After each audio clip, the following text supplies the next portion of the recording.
저는 어렸을 때부터 튀는 걸 너무너무 좋아했었습니다. 초등학교 때부터 같은 학교 친구들에게 주목받고 싶어서 학교에나 소풍을 가서 애들 앞에서 춤추는 걸 좋아했었고, 또 중학교 때부터 같은 학교 여학생들에게 주목받고 싶어서 머리에 항상 스프레이나 젤 바르고 교복도 줄여입었다가 선도부에게 끌려가서 따귀를 맞았는데도 다음날 또 줄여서 갈 정도였고, 그런 식으로 어렸을 때부터 튀게 행동하고 튀게 말하고 좀 튀게 옷을 입고 그런 식으로 다니던, 외모만 보면 완전 양아치였던 그런 학생이었기 때문에 제가 학교 선생님들에게 좋은 이야기를 들을 수가 없었죠. 제가 가장 많이 들었던 건, 야 너 그거 하지마, 야 너 일로 와봐, 야 너 뭐야 이거, 이런 지적들만 들으면서 살아왔었는데, 근데 아이러니하게도 저의 이런 언제나 튀고 싶어 했던 본능이 지금 제가 이 정도로 좀 살 수 있었던 원동력이 되었구나라고 이 책 린치핀을 보고 나서 알게 되었습니다. 오늘의 컨텐츠는 21세기 가장 영향력 있는 비즈니스 전략가, 마케팅 전문가인 세스 고딘의 자기 개발책 린치핀을 바탕으로 이야기를 한번 풀어보겠습니다. 제가 이 책을 보고 나서 느낀 점과 배운 점, 그리고 제가 그동안 살면서 나도 모르게 이 린치핀처럼 행동했기에 그래도 일이 이렇게 잘 풀리면서 살았구나라는 걸 느꼈는데요. 가장 많은 걸 느끼고 중요하다고 생각하는 것 5가지를 감독님들에게 소개를 해드릴게요. 이 5가지만 오늘 이해하셔도 요즘처럼 하루가 다르게 급변하고 예측이 안 되는 시대에 어떻게 해야 살아가야 경쟁력이 있는지 큰 힌트를 얻으실 거라고 생각이 듭니다. 책의 제목인 린치핀의 원래 뜻은 그 수레나 자동차의 바퀴가 빠지지 않도록 축에 꽂는 핀을 말하는 건데요. 이 조직에서 핵심이 되는 인물이라는 의미를 담고 있습니다. 자, 근데 여러분들 딱 이 말 들었을 때 어떤 느낌이 들었나요? 어느 조직에 가든 핵심이 되는 인물이라고 하면은 그건 태생부터 보통 사람이 아니라 좀 비범한 사람 아닌가? 타고난 두뇌와 명문대를 나오고 똑똑한 천재 같은 사람들이 아닐까라고 해서 그건 나랑 상관이 없는 일이라고 생각이 드실 수도 있는데요. 왜냐면 제가 그렇게 생각을 했었거든요. 근데 이 책을 보고 나니까 비범하지 않은 평범한 분들도 얼마든지 린치핀이 될 수 있겠다. 그 린치핀 같은 존재가 되기 위해서 구체적으로 어떻게 해야 할지 저의 경험담과 책의 내용을 연결해서 우리 감독님들에게 쉽게 설명을 할 수 있겠다. 제가 느낀 가장 중요한 것 5가지 중에 5위는 바로 나만의 예술성을 가져라입니다. 자, 여기서 이야기하는 예술가란 그림을 예술적으로 그리고 음악을 예술적으로 하는 예체능적인 관점이 아니라 바로 인간관계적인 예술을 말하는 건데요. 제가 책에 나오는 부분을 잠깐만 인용하겠습니다. 가장 본질적인 예술은 직접적이다. 사람과 사람, 경쟁자와 경쟁자, 예술가와 관광객 사이의 상호작용에서 일어나는 예술이다. 우리의 모든 행동이 예술인 것이다. 모임을 이끌어가는 예술, 학생과 상담하는 예술, 인터뷰하는 예술, 화난 고객을 진정시키는 예술. 자, 이런 식으로 매일같이 인간관계를 맺으면서 사람의 마음을 바꾸는 우리를 모두 예술가라고 합니다. 이 부분에서 제가 학창시절에 아르바이트 할 때가 생각났는데, 저는 카페든 호프집이든 식당이든 어디든 가장 자신이 있었던 게 이 진상을 다루는 방법이었거든요. 저 신기한 게, 저는 누구한테 배운 것도 없는데 본능적으로 진상들을 다루는 법을 알고 있었어요. 나중에 언제 한번 기회가 되면 자세히 한번 이야기해 볼 텐데, 이 진상들의 80% 이상은 일단 차분하게 눈을 마주치면서 공손하게 하고 싶은 이야기를 다 하게 냅두면 돼요. 저 무슨 일이시죠? 아, 그러셨구나. 아유, 진짜 저 같아도 화났겠습니다 하면서 공감을 해주고 어떻게든 그 불만 사항을 구체적으로 해결해 주려고 하면요, 거의 80% 이상의 진상들은 진정이 돼요. 이렇게 되게 쉬운 건데도 그걸 못하는 분들이 참 많은데, 암튼 전 어디에서 일하든 간에 진상이 왔다면요, 모든 사장님들이나 매니저들은 저부터 일단 찾고 있었는데, 저에게는 이렇게 화난 고객을 진정시키는 부분에서는 예술가적인 기질이 있었던 거죠. 또 그리고 그렇게 진상들을 진정시키고 웃으면서 돌려보내는 그 과정 자체가 되게 보람되고 재밌었어요. 그러한 나만의 인간관계 노하우가 있었기 때문에 이런 것들을 나중에 나이를 먹은 지금 이렇게 유튜브에도 올리고 책에도 쓰고 강연도 하면서 나만의 큰 장점이 된 예술가적인 기질이었던 거죠. 이 예술가 이 부분을 읽으니까 갑자기 생각나는 어떤 친구가 있는데, 한 5년 전 일이에요. 살면서 처음으로 제가 한국에서 누군가에게 팁을 현금으로 10만원 준 적이 있었는데, 제가 자주 가는 편의점이 하나 있었는데 굉장히 독특한 알바생이 새로 온 거죠. 그 전에 알바하던 어린 친구들은 귀에 이어폰을 꽂고 있거나 손님이 오든 말든 인사도 안 하고 핸드폰만 보고 물어봐도 시큰둥하게 답하는 친구들이었는데, 그 새로운 알바생은 고등학생처럼 보이는 앳된 남학생이었는데, 뭐랄까 보기만 해도 기분이 좋아지는 그런 친구 있죠. 문이 열려서 띠링 울리기만 해도 바로 하던 일 멈추고 얼굴 보고 어서오세요라고 크게 인사하고, 누가 물어보면 아주 큰 목소리로 친절하게 이야기해주고, 또 손님이 나갈 때도 네 감사합니다 또 오세요 인사하고 몸이 가만히 있는 걸 못 봤어요. 손님이 없어도 행주 들고 다니면서 계속 여기저기 닦고 있고 콧노래 부르면서 이렇게 막 즐겁게 일하고 있는데, 전 그 모습을 보면서 묘하게 뭉클하면서 감동적인 거예요. 옛날에 내 모습을 보는 느낌도 있었고, 근데 그 친구가 경상도 사투리를 쓰더라고요. 그 친구랑 좀 친해지고 싶어서 제가 말을 걸어봤어요. 혹시 실례지만 나이가 어떻게 되세요? 라고 물어보니까 씩씩하게, 자기는 올해 17살이고 고향이 통영이고 지금 어떤 엔터 회사에서 아이돌 준비하고 있는데 시간이 좀 남아서 이렇게 알바하고 있다. 이렇게 말하면서도 싱글싱글 웃고 있는데 진짜 너무 기특하고 예쁜 거예요. 나중에 내 아들도 이렇게 컸으면 좋겠다. 씩씩하게 독립적으로 잘 컸으면 좋겠다. 그런 생각이 들면서 제가 끼니 굶지 말라고 맛있는 거 사 먹으라고 제가 10만 원을 꺼내서 줬어요. 근데 그랬더니 깜짝 놀라면서 아닙니다. 제가 뭐 한 것도 없는데 너무 큰 돈입니다. 뭐 사양하길래 저도 솔직하게 이야기를 했어요. 사실 그동안 왔다 갔다 하면서 열심히 일하는 모습 보면서 차 볼 때마다 너무 기분이 좋았고 나도 너무 좋은 에너지가 생기는 기분이었고 또 학생 덕분에 나도 많이 배운 게 있다. 학생이 나한테 준 행복이 분명히 있기 때문에 꼭 주고 싶다 했더니 너무 신나가지고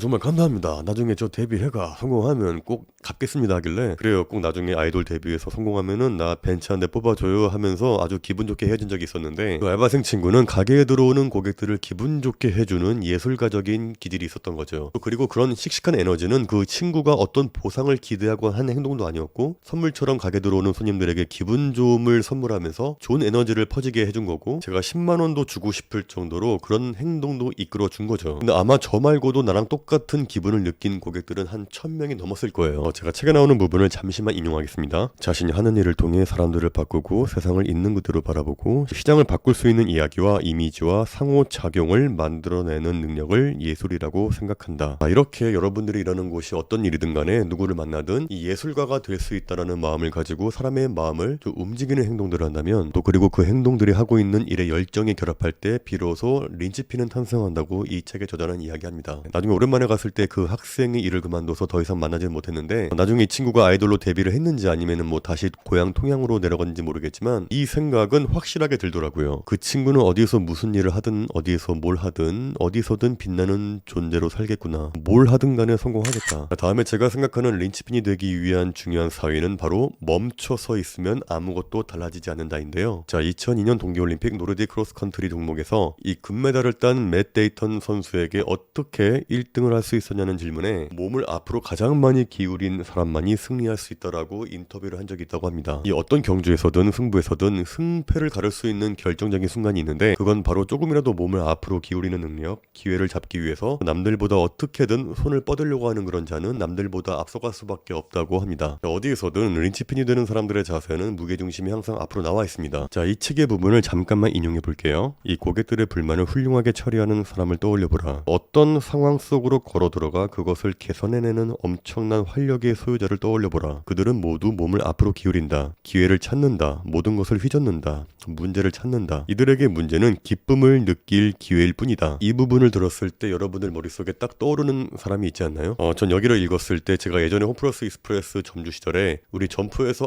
알바생으로 시작해서 어린 나이에 본사 과장까지 올라간 한 친구가 떠올랐거든요. 친구는 대학교를 휴학하고 학비를 벌기 위해서 우리 점프에서 상품 진열하는 알바생으로 들어왔었어요. 이 친구는 학벌이 좋은 것도 아니었고 스펙이 좋은 것도 아니었지만 엄청난 장점이 있었는데 바로 몸에 배어있는 능동적인 자세였어요. 그 친구의 업무는 물건 들어왔을 때 이것을 진열하는 역할이었는데 상품들을 그냥 막 놓는 게 아니라 유통기한을 하나하나 봐가면서 유통기한이 임박한 상품들을 맨 앞으로 빼내고 정말 물건들을 예쁘게 진열했어요. 그냥 진열만 하는 직원인데도 불구하고 손님하고 눈만 마주치면 크게 웃으면서 인사하고 누가 부르면 네 손님 이러면서 달려가는 그런 친구였는데 이 가게를 운영하면서 알바생들을 한 번이라도 고용해 보신 분들은 아실 거예요. 이런 직원 한 명이 얼마나 소중하고 고마운 존재인지. 전 그 친구가 일한 지 한 달 만에 월급을 20만 원 올려줬어요. 왜냐면 그 이상의 값어치를 하니까. 그러니까 본사 직원들이 점포에 올 때마다 와, 저 친구 누구예요? 일 진짜 잘한다라고 물어볼 정도였으니까. 나중에 그 친구는 홈플러스 본사로 스카우트되었고 본사에서 일도 너무 잘해서 승진도 빨리 해서 최연소 과장까지 되었다는 이야기를 들었어요. 이렇게 작은 조직에서 사소한 일을 하든 이 린치핀 같은 앞서가는 자세로 일을 하는 사람이 있는 반면에 이 톱니바퀴처럼 그냥 우두커니 서서 어떤 명령이 떨어지기만을 기다리는 사람이 있습니다. 누가 봐도 억지로 일하고 있는 표정으로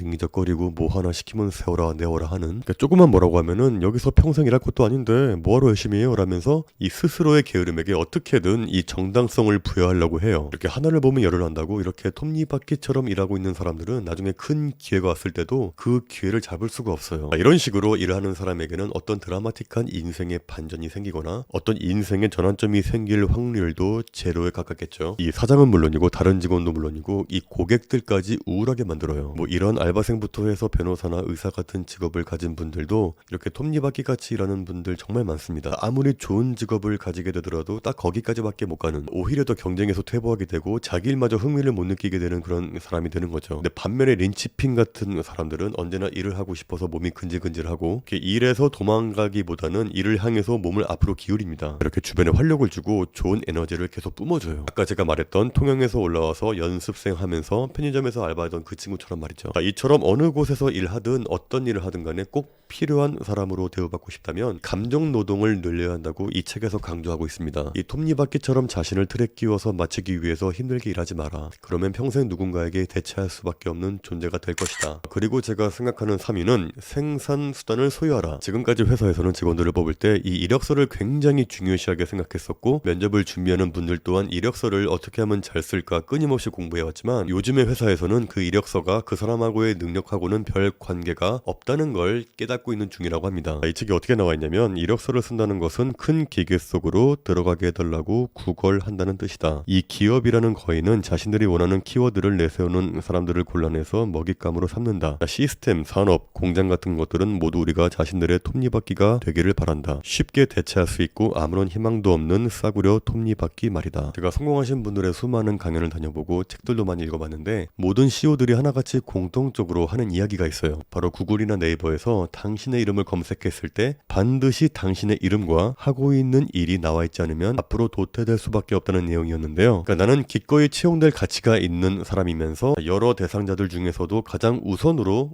고려되어야 할 사람이라는 사실을 알려주는 유일한 방법은 직접 글이나 말로만 얘기하는 게 아니라 눈으로 보이는 결과물이나 프로젝트가 있어야 진정한 이력서란 뜻이었습니다. 저 같은 경우에도 네이버에 인물 등록해서 감성 레디를 검색하면은, 그러니까 제가 가지고 있는 유튜브 채널 쳐서 제가 공부해서 얻은 자격증이나 학위가 쭉 나오는데요. 자, 이렇게 인터넷에 나의 존재를 알리기 전과 후의 나의 모습은 완전히 180도 바뀔 수밖에 없었고, 이 강연 요청이나 광고 요청도 굉장히 증가했습니다. 전 유튜브 채널에 제가 살면서 겪었던 경험담과 노하우들을 매주 공짜로 영상을 올리고 있고, 또 많은 분들이 영상을 보면서 또 인용해서 참고하고, 또 블로그에 저의 영상에 대한 이야기를 하고 책의 이야기를 하면서 이 인터넷에는 저에 대한 자료들이 굉장히 많이 나와 있습니다. 이 과거에는 연예인이나 CEO 같은 유명한 분들만이 이런 것이 가능했지만, 지금은 자기를 차별하고 싶고 자기를 드러내고 싶고 자기의 생각을 보여주고 싶은 사람이라면 이렇게 얼마든지 자신만의 공간을 만들어낼 수 있는 시대거든요. 자, 이렇게 유튜브든 뭐 인스타그램이든 쇼폼이든 블로그든 순식간에 공간에 상관없이, 나라 상관없이 이렇게 자기를 알릴 수 있는 이 시대에 자기만의 생산 수단을 가지고 있는 사람과 가지고 있지 않은 사람의 격차는 정말 많이 벌어질 수밖에 없겠죠. 이런 생산 공간은 과거에는 공장이었죠. 어떤 것을 생산하는 데 있어서 필요한 건 공장이 있어야 하고 경영자가 있고 직원들이 있어야 비로소 공장의 역할을 할 수 있었는데, 하지만 오늘날의 더 강력한 생산 수단은 무엇일까요? 그렇죠. 바로 인터넷이 연결되어 있는 이 100만원짜리 노트북만 있으면 되는 거예요. 그러니까 이 자체가 공장이 되는 겁니다. 그러니까 자신이 일하는 데 필요한 기술과 제작 수단, 유통 채널을 모두 가지고 있기 때문에 이 자본가이자 노동자라고 할 수 있는 거죠. 사실상 1인 조직이기 때문에 절대 교체가 될 수도 없고, 그러니까 나만의 고유한 이야기거리를 만들어내고 그 스토리를 퍼뜨리는 것만으로도 훌륭한 생산이 되는 어떤 누군가에게 반드시 필요한 존재가 되는 거죠. 따라서 무엇이든 좋으니까 지금 어디에서 일하고 있건 무슨 일을 하고 있건 반드시 자기만의 생산 수단을 소유하자. 그 자기만의 생산 수단은 무엇이다? 플랫폼이죠. 플랫폼. 어떤 아이디어를 떠올리기 전에 플랫폼을 구축해서 자신의 예술성을 퍼뜨리는 플랫폼을 구축하라는 게 포인트입니다. 자, 2위는 도마뱀의 뇌에서 벗어나기인데요. 이 도마뱀의 뇌를 알기 쉽게 예를 든 게 있는데요. 이 책의 저자가 시카고로 여행 갔는데 어떤 여자의 행동을 보면서 묘사한 게 있는데, 왼쪽을 한번 보고 오른쪽을 한번 본다. 오른쪽 귀 위로 머리카락을 쓸어 올린다. 누가 자신을 보고 있는지 확인하기 위해 앞을 바라본다. 선글라스를 만진다. 치마를 잡아서 1cm 정도 내린다. 오른쪽 귀 위로 머리카락을 쓸어 올린다. 반복한다. 또.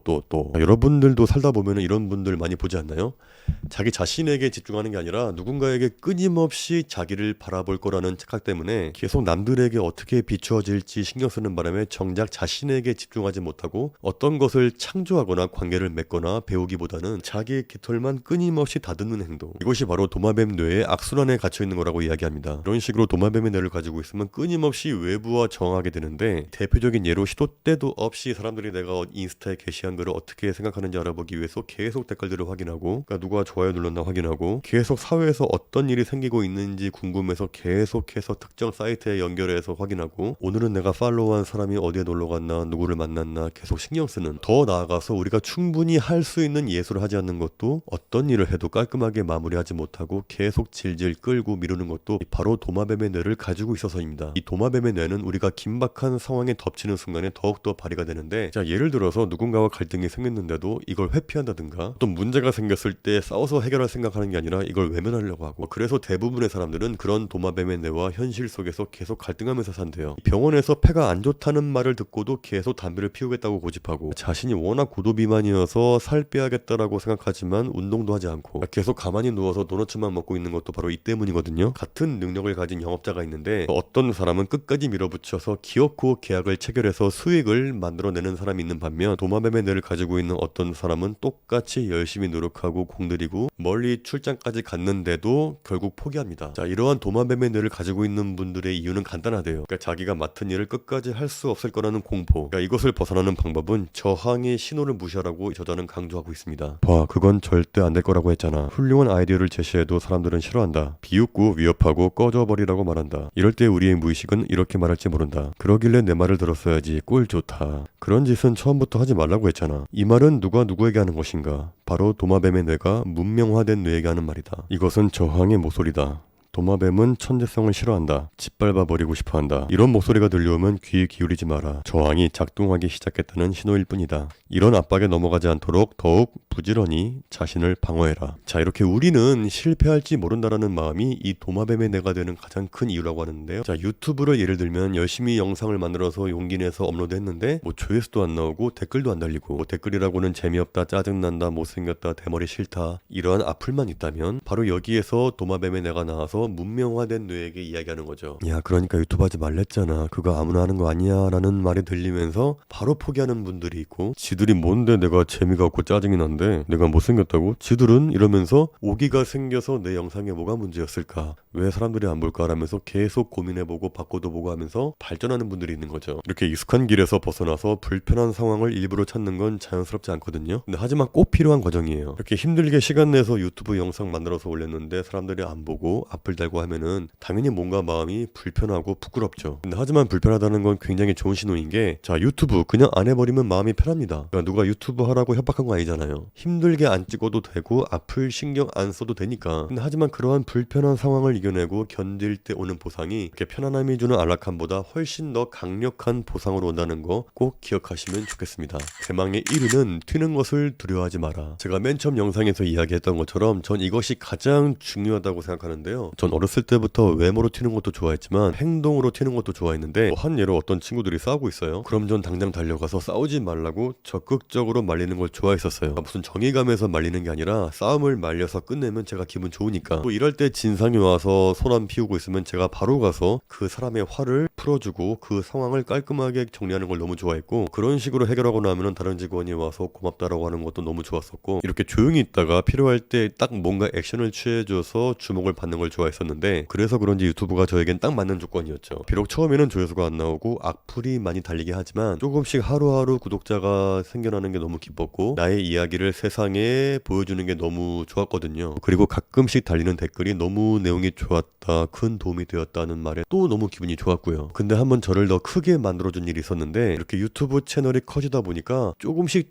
강연 요청이 들어오는 거예요. 그러니까 처음에는 제가 다 거절했었어요. 이렇게 카메라가 있고 혼자 집에서 차에서 이야기를 하는 건 얼마든지 할 수 있었지만, 그러니까 막상 내가 사람들 앞에서 강연한다고 생각하니까 도저히 용기가 안 나는 거예요. 사람들 앞에서 춤추는 건 좋아했지만 그건 내가 완벽하게 연습이 되어 있고 잘할 자신이 있었기에 그런 거지만, 근데 강연은 제가 한 번도 안 해본 일이었고 많은 분들이 나만 보고 있는 상황에서 과연 내가 실수 없이 말을 잘할 수 있을까? 거기 오신 분들을 모두 만족시킬 수 있을까? 그런 5만 가지 걱정과 두려움 때문에 강연 요청이 올 때마다 정중하게 거절했었는데, 이게 바로 나에게 숨겨져 있던 도마뱀 뇌가 튀어나온 거죠. 야 하지마, 너 개망신당해. 그 시간에 그냥 집에서 편하게 쉬어. 이렇게 들리는 느낌인 거죠. 근데 하지만 또 내 이성적인 뇌 한편에서는 이건 진짜 일생에 한 번 올까 말까 한 기회인데 계속 이런 식으로 거절하다 보면은 나중에 하고 싶어도 요청이 안 들어오지 않을까? 그러한 두려움이 생기기 때문에 그래 한번 해보자 해서 준비도 많이 하고 연습도 정말 많이 했지만, 첫 강연은 제 기준에서는 완전히 망한 거였어요. 청중분들은 어떻게 받아들였는지 모르겠지만 제가 준비한 만큼의 말을 잘하지도 못했고 빼먹은 말도 많았고 중간중간 이야기가 강의가 뒤죽박죽 되기도 해서 제 기준에서는 완전히 망한 강연이었지만 신기한 게도 계속 그 다음 강연이 반복될수록 노하우도 늘고 긴장감도 줄게 되고 하니까 하면 할수록 계속 저의 강연 실력이 느는 게 느껴지는 거죠. 이렇게 편안함이 주는 저항에서 벗어나서 강연 준비라는 불편한 상황들을 계속 만들고 하다 보니까 또 다른 나의 길이 마련된 거죠. 1시간 반 정도의 시간에 모든 분들이 오로지 나에게만 집중해주고 나의 말 한마디 한마디에 반응해주잖아요. 그건 또 유튜브에서 느끼지 못했던 또 다른 기쁨이었어요. 제가 만약에 강연 요청 들어왔을 때 안 해버리는 편안함을 택해서 그 경험을 하지 못했더라면 나의 세계는 더 작아져 있었겠죠. 살다 보면 어떤 새로운 일도 해보고 싶고 도전해보고 싶지만 이 생각에만 그치고 못하는 가장 큰 이유가 바로 전 이 생각 때문이라고 생각해요. 내가 저 일을 한다고 하면은 사람들이 나를 보고 비웃을 것이다. 근데 하지만 팩트는 예전에 나를 보고 비웃은 인간들은 내 이름을 기억도 못하고 내가 뭘 했는지도 기억 못할 거라는 거. 따라서 살면서 한 번쯤은 좀 튀는 행동을 해서 나를 자신 있게 한번 드러내보는 경험을 해봤으면 좋겠습니다. 저처럼 유튜브 영상을 올려보는 것도 좋고요. 내가 몸이 약하지만은 복싱 체육관에 등록을 해서 열심히 훈련해서 아마추어 대회에 한 번이라도 나가보겠다. 기타를 연습한 다음에 홍대 길거리에 나가서 사람들 앞에서 기타 치면서 노래도 불러볼 수도 있고, 아니면 연극 동호회에 가입해서 열심히 연습해서 작은 무대라도 올라가 보는 것도 좋고 다 좋아요. 일단 중요한 건 뭔가를 딱 하려고 했을 때 이걸 정했으면 아무리 긴장되고 떨리고 불편해도 이 불편한 저항감을 한 번이라도 이걸 이겨내보고 해보기로 했으면 누가 뭐라고 하든 간에 비웃든 말든 딱 한번 해보는 거. 어떤 영감이 떠올랐을 때 이것을 제일 중요한 순위로 한번 올려놓고 만들어내서 완성해서 밖으로 한번 내보내는 경험을 딱 한 번만 해보셨으면 좋겠습니다. 비록 그 결과가 안 좋더라도 그걸 해봤다는 짜릿함을 한 번만 맛을 봐보자. 이렇게 그런 맛을 한번 봐보면요, 이 세상에는 생각보다 할 수 있는 일들이 엄청나게 많다는 걸 알 수 있을 거예요. 지금까지 린치핀의 책의 내용을 바탕으로 컨텐츠를 만들어 봤는데요. 5위 나만의 예술성을 가져라. 4위 멈춰있으면 아무것도 바뀌지 않는다. 3위 나만의 생산수단을 소유하라. 2위 도마뱀의 뇌에서 벗어나자. 1위 튀는 것을 두려워하지 말자. 제가 한 이야기 말고도 훨씬 더 많은 풍성한 이야기들이 이 책에 담겨져 있으니까 꼭 한번 보시기 바라겠고요. 자, 여러분도 린치핀 같은 존재가 되어서 여러분만의 예술성이 무엇인지, 그 예술성이 왜 앞으로 나아가지 못하는지 확실하게 깨달으시고 어떤 저항에도 오늘 당장 계획을 세우고 시작하고 완수하는 그러한 멋진 인생을 사시길 바라면서 이야기를 마치겠습니다. 감사합니다.